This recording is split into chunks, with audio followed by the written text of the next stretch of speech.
যুবশক্তির online updation নিয়ে বা form fill up নিয়ে অনেকের মধ্যেই একটা জল্পনা কল্পনা চলছে। অনেকের বক্তব্য এইটার তো অলরেডি ফর্ম ফিল আপ শুরু হয়ে গেছে, অনেকের বক্তব্য শুরু হয়নি কিন্তু খুব তাড়াতাড়ি শুরু হবে। অনেকে বলছে শুরু তো হয়ে গেছে কিন্তু ফিল আপ করতে পারছি না, কারণ বুঝতে পারছি না। আপনাদের যাবতীয় যা যা সমস্যার সব সমাধান আজকের এই ভিডিওতে করব। তার সঙ্গে এটাও বলবো কোন ওয়েবসাইটে আপডেট করা যেতে পারে বা ফর্ম ফিল আপ হবে, এবং তার সঙ্গে কি কি ডকুমেন্টস লাগবে বা লাগতে পারে। এটা যদি শুরু হয়ে থাকে তার লাস্ট ডেট কবে, বা যদি শুরু না হয়ে থাকে কবে শুরু হতে পারে, সমস্ত তথ্য আজকের ভিডিওতে পাবেন। একটু মন দিয়ে শুনবেন, প্রচণ্ড ইম্পর্ট্যান্ট ভিডিও হতে চলেছে, অন্তত তাদের জন্য যারা এই অনলাইন ফর্ম ফিল আপের জন্য অধীর আগ্রহে অপেক্ষা করে রয়েছেন। নমস্কার, আমি পলাশ, আপনাদের সবাইকে আরও একবার স্বাগত জানাচ্ছি স্কিল দুনিয়ার এই নতুন ভিডিওতে। চলুন পুরো বিষয়টাকে আলোচনা করা যাক। সবার প্রথমে যেমনটা দেখতে পাচ্ছেন, যুব শক্তি নিয়ে এই যে অনলাইন আবেদন, সেই নিয়ে আমাদের বক্তব্য। অলরেডি একটি ওয়েবসাইট দেখা যাচ্ছে, আমি ওয়েবসাইটটা আপনাদের সঙ্গে আগে শেয়ার করি। এটা হচ্ছে সেই ওয়েবসাইট যেই ওয়েবসাইট নিয়ে এত আলোচনা চলছে। এখানে গভর্নমেন্ট অফ ওয়েস্ট বেঙ্গল, বাংলার যুব শক্তি লেখা, department of youth service and sports, government of West Bengal. সেখানে আমাদের মাননীয় মুখ্যমন্ত্রী শ্রী শুভেন্দু অধিকারী মহাশয়ের ছবি দেওয়া রয়েছে, এবং এখানে ওয়েস্ট বেঙ্গল এবং গভর্নমেন্ট অফ ইন্ডিয়ার একটা এমব্লেম দেওয়া আছে।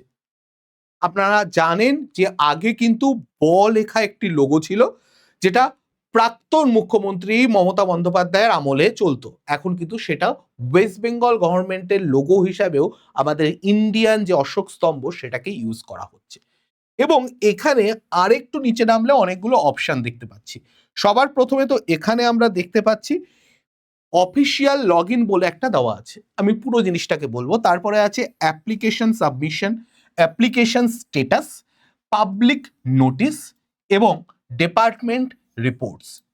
এই যে এখানে এটা দেখতে পাচ্ছেন, এর সঙ্গে কিন্তু নিচে একটা নাম্বারও দেওয়া আছে, আমি সেই নাম্বারটাও আপনাদেরকে একটু দেখাতে চাই। এখানে কিন্তু একটা নাম্বার দেওয়া আছে। নাম্বারটা কি, আমি নাম্বারটাকে যদি এখানে বলি, নাম্বারটা হচ্ছে এইখানে দেখতে পাচ্ছেন, এই যে নাম্বারটা যাচ্ছে, এই ওয়েবসাইটটার লিঙ্ক আমি দিয়ে দেবো, আপনারা নাম্বারটায় কন্ট্যাক্ট করে নিতে পারেন যদি আপনি মনে করেন for assistance query and please contact Yuvasathi help desk. এবার এখানে একটা মজার ব্যাপার আছে, দেখুন আমরা বলছি এটা যুব শক্তি, বাট আমি যদি ওয়েবসাইটটা দেখি, যুবসাথী .wb.gov.in, বেসিক্যালি এটা যুবসাথীর ওয়েবসাইটটাকে আপডেট করা হচ্ছে। এবার এখানে হয়তো এটা চেঞ্জ হতে পারে, কি হবে না হবে, এইভাবে তো চেঞ্জ করা যায় না, এই নামটা হুট করে চেঞ্জ করা যায় না, তাহলে আপনাকে নতুন একদম পুরো একটা ওয়েবসাইট বানাতে হবে। তো আপাতত এই ওয়েবসাইটটা রয়েছে, কিন্তু আমি মজার ব্যাপার হচ্ছে আমি যদি অফিসিয়াল লগ ইনে ক্লিক করি, তাহলে এখানে আপনার এন্টার রেজিস্টার মোবাইল নাম্বার এবং তারপরে ক্যাপচাটা দেওয়ার পরে এন্টার 6 ডিজিট সিক্রেট পিন। এবার প্রশ্ন হচ্ছে সিক্রেট পিনটা কোথায় পাবো, কারণ এখনো পর্যন্ত যেহেতু এটার আপডেশন বা অ্যাপ্লিকেশন সেইভাবে কাজ শুরু হয়নি, তাই এইটা এখনো পর্যন্ত কিন্তু কোনোভাবে অ্যাক্টিভ নয়, এটা মাথায় রাখুন। কিন্তু খুব তাড়াতাড়ি এর আপডেট আসবে, এবং আপডেট আসলেই আমরা এটা শেয়ার করব। কিন্তু একটা প্রশ্ন আছে, আপডেট আসলেই কিন্তু আপনাদের ফর্ম ফিল আপটা যত তাড়াতাড়ি সম্ভব করে নিতে হবে। তার জন্য কয়েকটা ডিটেলস যদি আপনি জেনে রাখেন আগে থেকে, তাহলে আপনার অনেকটা উপকার হবে। আমি সেই শেয়ার করে দিচ্ছি সেই ডিটেলসগুলো, একদম টু দ্য পয়েন্ট, একদম পয়েন্ট টু পয়েন্ট আপনাকে বলে দিচ্ছি। সবার প্রথম যেটা আপনাকে জেনে রাখতে হবে সেটা হচ্ছে যে এইটার বিষয়ে কি কি পাবেন। পাবেন আপনি ৩,০০০ টাকা প্রতি মাসে, যেমনটা আমাদের সরকার, বর্তমান সরকার ক্ষমতায় আসার আগেই অ্যানাউন্স করেছিলেন যে সবকটা ভাতার পরিমাণ ডবল করে দেওয়া হবে। যেমন বার্ধক্য ভাতা ১,০০০ ছিল, সেটাকে ২,০০০ করা হবে। অন্নপূর্ণা ভাতা ১,৫০০ ছিল, ৩,০০০ করা হবে, মানে লক্ষ্মীর ভাণ্ডারটাকে ডবল করা হবে। যুবসাথী ১,৫০০ ছিল, সেটাকে ডবল করে যুবশক্তিতে ৩,০০০ করা হবে, এবং বিধবা ভাতাও ১,০০০ ছিল, সেটাকে ২,০০০ করা হবে, এইরকম ব্যাপারগুলো। আনলিমিটেড মেয়াদ বাড়ানো হবে। এই আনলিমিটেড মেয়াদ মানে বেসিক্যালি, এই ব্যাপারটা আমি বলছি আগে কত ছিল। আনলিমিটেড মেয়াদ মানে আপনি চাকরি পাওয়ার আগে পর্যন্ত, কারণ এই টাকাটাকে আপনাকে বসে খাওয়ার জন্য দেওয়া হচ্ছে না, বা এটাকে আপনার একদম ফিক্সড একটা ইনকাম হিসাবে দেওয়া হচ্ছে না। এটা দেওয়া হচ্ছে এই পারপাসে, যাতে আপনি যদি কোনো পরীক্ষার প্রিপারেশন নেন বা পড়াশোনা চালিয়ে যেতে চান, তাহলে যাতে এই পয়সার অভাবে আপনার পরীক্ষার ফর্ম ফিল আপ বা জেরক্স করা বা পড়াশোনার খরচটা আটকে না যায়। তাই ৩,০০০ টাকা করে দেওয়া হচ্ছে, এই পয়সা দিয়ে আপনি পড়াশোনা করুন, আপনার পড়াশোনার খরচ চালান, বাবা মায়ের ওপর যাতে বোঝা তার না বাড়ে তার জন্য, এবং তারপরে চাকরি পেয়ে আপনি নির্দিষ্ট ইনকাম করুন। এবং বিশেষ পরিচয় হচ্ছে প্রস্তুতির খরচ বহন করতে হবে। আমি বারবার এই জিনিসটা আপনাদেরকে বলছি, আগেও বলেছি, আবারও বললাম। এর সাথে আমি যদি আগের প্রকল্পের সঙ্গে এর কম্প্যারিজনটা করি, তাহলে দেখতে হবে যুবসাথীতে ১,৫০০ টাকা দেওয়া হচ্ছিল, যেমনটা আমি বললাম, এখানে ৩,০০০ টাকা ডবল করে দেওয়া হচ্ছে, জাস্ট ২ গুণ করে দেওয়া হলো এখানে। সর্বোচ্চ ৫ বছরের জন্য এখানে কিন্তু বলছে স্থায়ী চাকরি পাওয়ার আগে পর্যন্ত। এই ব্যাপারটা আমি একটু ক্ল্যারিফাই করতে চাই। অনেকেরই প্রশ্ন থাকে এটা কি সরকারি চাকরির জন্য? একদম নয়। আপনি সরকারি চাকরি, বেসরকারি চাকরি, যেই চাকরি করুন না কেন, আপনি যদি কোনো অর্গানাইজড সেক্টরে চাকরি করেন এবং সেখানে যদি আপনার ইনকাম ট্যাক্স হয়, কিছু ক্ষেত্রে ইনকাম ট্যাক্স না হলেও সেক্ষেত্রে এটাকে স্থায়ী চাকরি ধরা হবে একটা নির্দিষ্ট ইনকামের ওপরে। সেই ইনকামের অ্যামাউন্টটা হয়তো বলে দেওয়া হবে। ধরে নিতে পারেন আপনি ১০,০০০ টাকার ওপরে কোনো একটা স্থায়ী চাকরি হলেই সেখানে এটাকে ফিক্সড ইনকাম ধরা হবে। সাধারণত যাচাই করা হচ্ছে খুব হালকাভাবে, এখানে খুব জোরালোভাবে না। অ্যাপ্লাই করলেই মোটামুটি পাওয়া যাচ্ছিল যুবসাথীর টাকাটা। কিন্তু এখানে কিন্তু খুব ডিজিটাল, ভালো রকমের ডিজিটালি এটাকে চেক করা হবে। ডিবিটি লিঙ্কের ব্যাপারটা চেক করা হবে। আমি ডিবিটি লিঙ্কের ব্যাপারে আপনাদের সঙ্গে একটা জিনিস বলে দিতে চাই যে আমরা কিন্তু অলরেডি ডিবিটি লিঙ্ক নিয়ে ভিডিও বানিয়েছি। আপনি যদি না দেখে থাকেন অবশ্যই ডিবিটি লিঙ্কের ভিডিওটা দেখে নেবেন। অলরেডি ১,০০,০০০ লোক দেখে ফেলেছে, আপনারাও দেখে নিতে পারেন। এই ডিবিটি লিঙ্কের ওপরে কিন্তু পুরো ডিটেলস আমি বলে দিয়েছি, কিভাবে চেক করবেন, কিভাবে লিঙ্ক করবেন, এভরিথিং। চলুন আবার ফিরে আসা যাক আমাদের ভিডিওতে। এবং আরো একটা ব্যাপার যেটা, সেটা হচ্ছে অফলাইনে এটা সম্ভব ছিল, এখানে মূলত অনলাইন পোর্টালে ফোকাস থাকবে, কিছু ক্ষেত্রে অফলাইনেও করা হবে বলে আমার ধারণা। সেটা শুরু হলে আরো ডিটেলসে বোঝা যাবে। এবার আসা যাক পরের পয়েন্টে, যে এখানে যোগ্যতা কি, মানে কারা কারা পাবেন। ৪টে মূল বিষয়ের উপর এখানে জোর দেওয়া হয়েছে, যেগুলো আপনাকে খুব ভালো করে ফলো করতে হবে। ১ নাম্বার, আপনার বয়স ২১ থেকে ৪০ বছরে, ভবিষ্যতে এটা ৪৫ করা হতে পারে, বাট আপাতত ২১ থেকে ৪০ বলা হয়েছে, ঠিক আছে। দ্বিতীয় পয়েন্ট যেটা, শিক্ষা ন্যূনতম মাধ্যমিক পাস হতে হবে আপনাকে, মানে 10 পাস হতে হবে, বা 10 এর ইকুইভ্যালেন্ট। যদি ম্যাট্রিকুলেশন থাকে বা 10 এর ইকুইভ্যালেন্ট আইটিআই হতে পারে, এইরকম কিছু একটা আপনাকে পাস করা থাকতে হবে। বাসস্থান পশ্চিমবঙ্গের স্থায়ী বাসিন্দা আপনাকে হতে হবে। আপনি পশ্চিমবঙ্গে থাকতে হবে। আপনি ধরুন অন্য কোনো স্টেটে গিয়ে বহুদিন ধরে বাসস্থান করছেন এবং আপনার এখানে স্থায়ী কোনো ঠিকানা নেই, সেক্ষেত্রে আপনি এটার জন্য এলিজিবল হবেন না। বেসিক্যালি যেটাকে বলা হয় ডোমিসাইল, সেই ডোমিসাইলটা আপনার ওয়েস্ট বেঙ্গল হতে হবে। খুব স্বাভাবিক ব্যাপার, এটা ওয়েস্ট বেঙ্গল সরকারের প্রকল্প। কর্মসংস্থান সম্পূর্ণরূপে বেকার, কোনো সরকারি বা স্থায়ী বেসরকারি চাকরি থাকা চলবে না, যেটা আমি বারবার বলছি।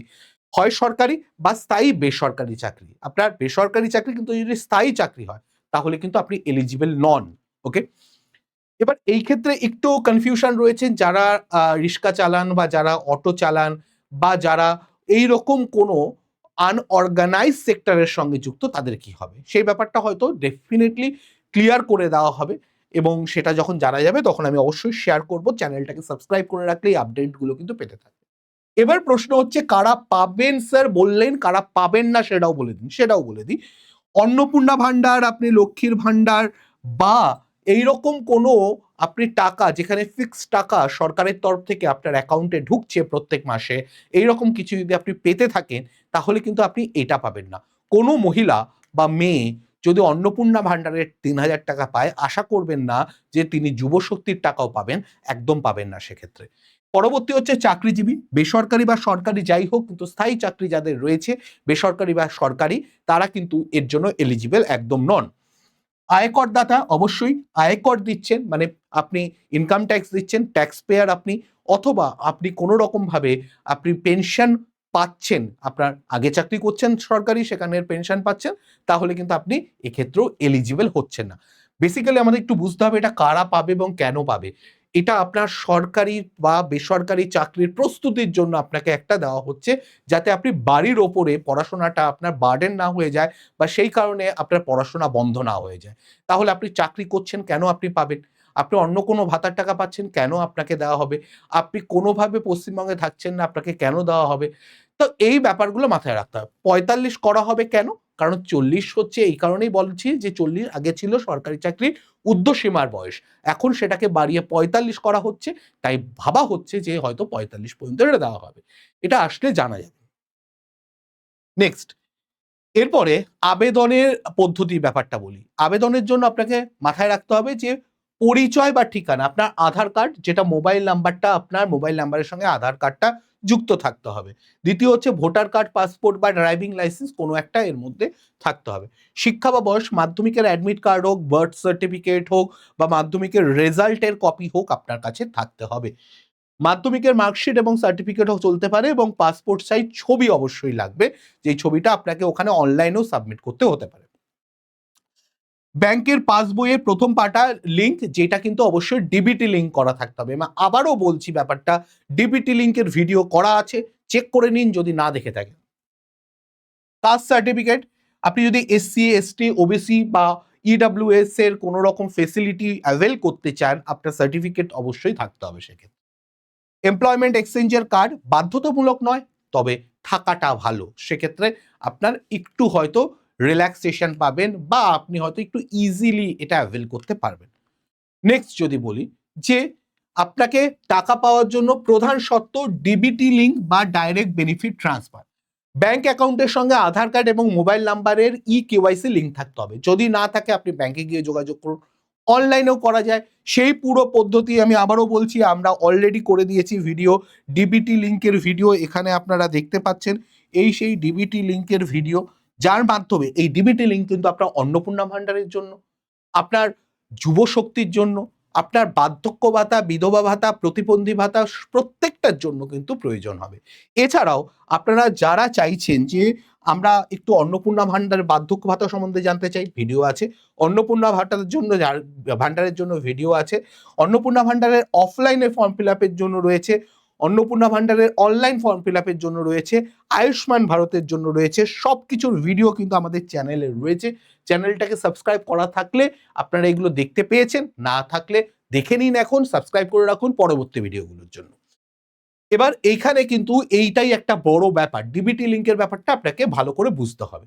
আচ্ছা, এরপরে হচ্ছে যেইভাবে রেজিস্ট্রেশনটা হবে বলে প্রস্তাবিত, সেই ব্যাপারটা একটু বলে রাখি। পরবর্তীকালে আপনি যদি একা একাও করতে চান করতে পারবেন। কি কি? প্রথমে হচ্ছে রেজিস্ট্রেশন, মোবাইল নাম্বার এবং ওটিপি দিয়ে প্রাথমিক রেজিস্ট্রেশনের পার্টটা আপনাকে কমপ্লিট করতে হবে, স্টেপ 1। স্টেপ 2 এ ব্যক্তিগত এবং শিক্ষাগত যোগ্যতা নির্ভুলভাবে টাইপ করবেন, কারণ পরবর্তীকালে ডকুমেন্টস চাইতে পারে বা ডকুমেন্ট সাবমিট করতে হতে পারে। তৃতীয় হচ্ছে ডকুমেন্ট আপলোড, আপনার আধার, মার্কশিট, ছবি, পাসপোর্ট, পাসবই বা স্ক্যান করে আপলোড করুন। ঠিক আছে, পাসবই বলতে ব্যাংকের পাসবইয়ের কথা বলা হচ্ছে। অ্যাপ্লিকেশন রেফারেন্স নাম্বারটাকে আপনি প্রিন্ট করে রাখবেন এবং সেটাকে লিখে রাখুন কোথায়, এআরএন নাম্বার, অ্যাপ্লিকেশন রেফারেন্স নাম্বারটা। এবং ফাইনাল ধাপে কিন্তু আপনাকে পরবর্তীকালে বিডিও এসডিও অফিসে নথিপত্র ভেরিফাই করানোর জন্য ডাকা হতে পারে, এটা শিওর নয়, বাট এটা ডাকা হতে পারে, এটা সম্ভবত ডাকা হবে। আর যদি আপনার পুরো ব্যাপারটাই যদি অনলাইনে কমপ্লিট হয়ে যায়, সাবমিশন, ভেরিফিকেশন, তাহলে আর ডাকা হবে না। এই হয়ে গেল আমার পুরো ব্যাপারটা। এবং পুরনো যারা ছিলেন তাদের মধ্যে প্রপারলি একদম সব ডকুমেন্ট ঠিকঠাক থাকলে অনেকেই পেয়েছেন, অনেকেই পাচ্ছেন না, তাদের জন্য আবারও হয়তো অ্যাপ্লাই করতে হবে বা ভেরিফিকেশন পেন্ডিং আছে, তাদের ভেরিফিকেশন কমপ্লিট হবে, তারপর আবার চালু হয়ে যাবে। এই ব্যাপারটা পরবর্তী আপডেট আসা পর্যন্ত বলা খুব মুশকিল। যখনই আসবে আমি অবশ্যই ভিডিও করে দেবো, আপনাদের সঙ্গে শেয়ার করব, যেরকম বাকি সময় শেয়ার করতে থাকি। কয়েকটা পয়েন্ট অবশ্যই আপনাদেরকে শেষে বলে রাখতে চাই। 1 নাম্বার হচ্ছে সমস্ত শিক্ষাগত যোগ্যতা, পরিচয়ের যা নথিপত্র, অরিজিনাল ডকুমেন্টস হাতের কাছে রাখুন, লাগবে। ব্যাংকে গিয়ে ডিবিটি লিঙ্ক আছে কিনা সে ব্যাপারটা জেনে নিন, আমাদের ভিডিওটা দেখে নিজেও চেক করতে পারেন। না হলে আপনার যদি পুরোপুরি অ্যাসিওর্ড হতে চান, অবশ্যই আপনি ব্যাংকে যান, গিয়ে সেখানে চেক করিয়ে নিন, ডিবিটি লিঙ্কের ব্যাপারটা জেনে নিন। না করা থাকলে কিন্তু করিয়ে রাখুন, পাবেন না। বাকি সব কিছু থাকলেও ডিবিটি লিঙ্ক না থাকলে কোনোভাবে পাবেন না। আপনার নামের বানান, বয়স ইত্যাদি সব ঠিক আছে কিনা, সবকটার সঙ্গে ম্যাচ করছে কিনা, এক জায়গায় একরকম দেখাচ্ছে আর এক জায়গায় আরেক রকম যেন না দেখায়, তাহলে কিন্তু কনফিউশন ক্রিয়েট হবে, ভেরিফিকেশনে সমস্যা হবেই হবে। এবং 4th হচ্ছে জুন মাসে সম্ভাব্য অফিসিয়াল পোর্টাল চালু হবে। যখনই এই যে আমাদের যে ইয়েটা আসবে, বাজেটের ব্যাপারটা আসবে, তার মধ্যেই কিন্তু বাজেট আসার সঙ্গে সঙ্গে কিন্তু এই ব্যাপারগুলো চালু হয়ে যাবে। বাজেট আসলে ফান্ড অ্যালোকেশন হয়, সেটা অন্নপূর্ণা ভাণ্ডারের জন্য হবে, সেটা যুবশক্তির জন্য হবে, বার্ধক্য ভাতা, বিধবা ভাতা, প্রতিবন্ধী ভাতা, কৃষক বন্ধু প্রত্যেকটা জন্য আলাদা, আলাদা অ্যালোকেশন হবে এবং তখনই কিন্তু জানা যাবে এক্সাক্টলি কবে শুরু হচ্ছে। বাট তার আগেও হয়তো অনেকের ভেরিফিকেশন কমপ্লিট হয়ে যেতে পারে। কিভাবে ভেরিফিকেশন কমপ্লিট হবে? যুবসাথীর ডকুমেন্টসের উপর বেস করে ভেরিফিকেশন যদি কমপ্লিট হয়ে যায় তাহলে তারা কিন্তু পাওয়া শুরু করবে। এই হলো আমার সম্পূর্ণ যা বলার ছিল সেটা বলে দিলাম। কোনো ভুল জায়গায় ফাঁদে পা দেবেন না। আমি ওয়েবসাইটটার লিংক দিয়ে দেবো। আপনারা ওখানে গিয়ে চেক করতে পারেন। যদি আপনি কিছু ভ্যালিড কিছু জিনিস পান তাহলে সেখান থেকে চেক করতে পারেন। আজকের ভিডিওটা এই পর্যন্তই রাখছি। আশা করি এই ভিডিওটা আপনার জন্য এবং আপনার আশেপাশে প্রচুর লোকের জন্য হেল্পফুল হবে। তাদের সঙ্গে শেয়ার করুন। হয়তো তারাও একটু হলেও সতর্ক হতে পারবেন, বেনিফিটেড হতে পারবেন। ভালো থাকবেন, সুস্থ থাকবেন। দেখা হবে নতুন কোনো ভিডিওতে। জয় হিন্দ, জয় ভারত, জয় পশ্চিমবঙ্গ।